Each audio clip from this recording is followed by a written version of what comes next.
हमारी संस्कृति में हमने सुना है कि ऐसे बहुत से उपाय हैं जिनसे घर में मौजूद चीज़ों से इम्यूनिटी को बढ़ाया जा सकता है। क्या आप घरेलू उपचार से इम्यूनिटी यानी प्रतिरोधक क्षमता को बढ़ाने के बारे में थोड़ा प्रकाश डाल सकते हैं? देखिए, इम्यूनिटी को रातों रात नहीं बढ़ाया जा सकता, हमें ये समझना होगा। आमतौर पर मेरा मानना है कि कई कारणों से लोगों की जीवन शैली और भोजन के पैटर्न को देखते हुए मुझे लगता है कि इसकी जांच होनी चाहिए, इसकी मेडिकल जांच होनी चाहिए। मुझे लगता है कि दक्षिण भारत के लोगों की प्रतिरोधक प्रणाली दुनिया के कई दूसरे लोगों की तुलना में बेहतर है, सिर्फ खान पान के पैटर्न, परंपरा, जलवायु और दूसरी कई वजहों से। आपको ये समझना होगा कि उष्णकटिबंधीय जलवायु में और जगहों की तुलना में कहीं अधिक जीव रूप पाए जाते हैं, जिसमें सूक्ष्म जीव भी शामिल हैं। उनकी संख्या और विविधता बहुत बहुत ज्यादा है। तो इस धरती पर रहने भर से ही सिस्टम और अधिक लचीला हो जाता है, क्योंकि हम हर समय इन चीजों के संपर्क में रहते हैं। ये एक पहलू है। एक और चीज है भोजन, एक और चीज है जीवन शैली। ये सभी पहलू हैं। बड़े पैमाने पर कृषि समुदाय होने की वजह से हम में से ज्यादातर लोग, अगर इस पीढ़ी में नहीं तो पिछली पीढ़ी में, हम सभी कृषि समुदायों से ही आए हैं। तो लोग जमीन पर रहते थे, इसने ही उन्हें जबरदस्त मजबूती दी। दुनिया के ज्यादातर हिस्सों में 80% से अधिक आबादी शायद 100 साल पहले खेती किसानी से दूर हो गई।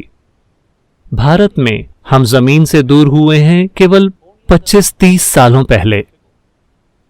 यह फायदा अभी भी हमारे साथ है।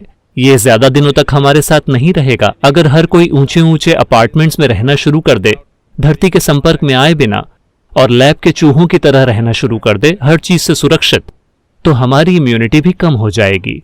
लेकिन मुझे लगता है कि यह फायदा अभी भी हमारे साथ है। लेकिन अभी मैं अपनी इम्यूनिटी बढ़ाने के लिए क्या कर सकता हूं?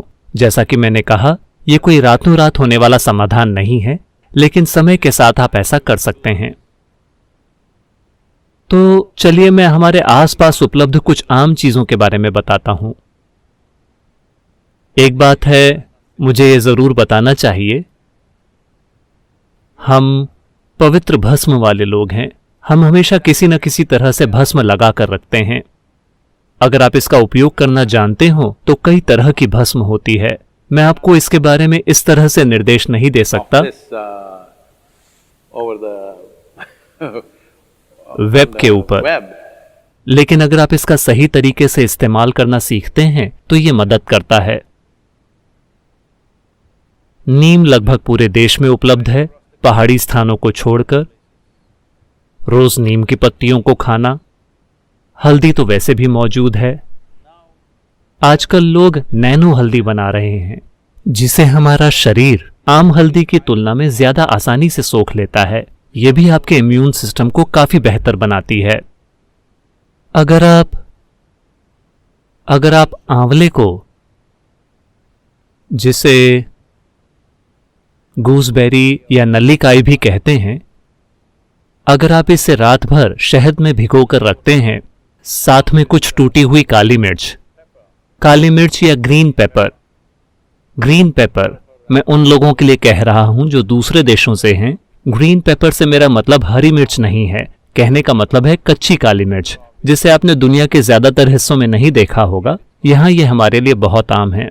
तो इसे शहद में भिगोएं और हर दिन 3 चम्मच, दिन में 3 बार इसका सेवन करें। ये सभी चीजें सबसे अच्छी तरह तब काम करती हैं जब आप खाली पेट होते हैं। तो सुबह सबसे पहले आप इसका सेवन करें।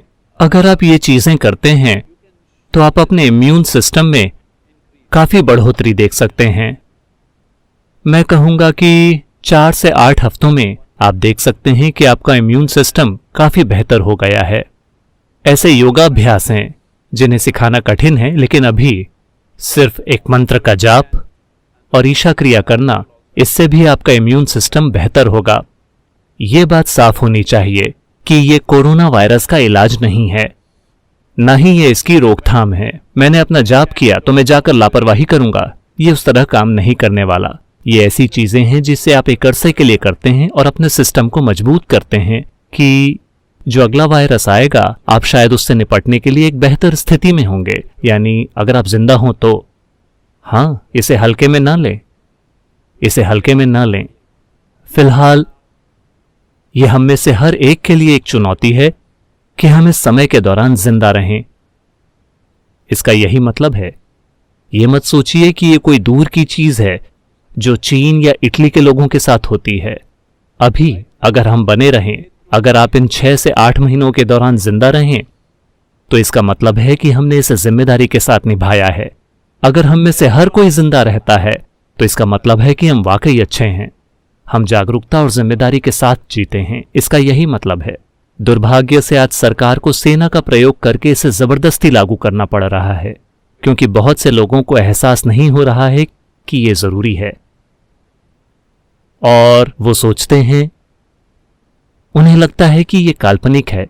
यह काल्पनिक नहीं है, यह हमारे सामने खड़ा एक ऐसा खतरा है जिसे हमें ठीक से संभालना होगा। चलिए मंत्र का जाप करते हैं। योग योग योगेश्वराय भूत भूत भूतेश्वराय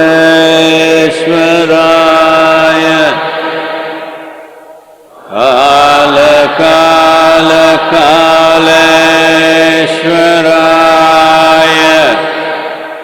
शिव शिव सर्वेश्वराय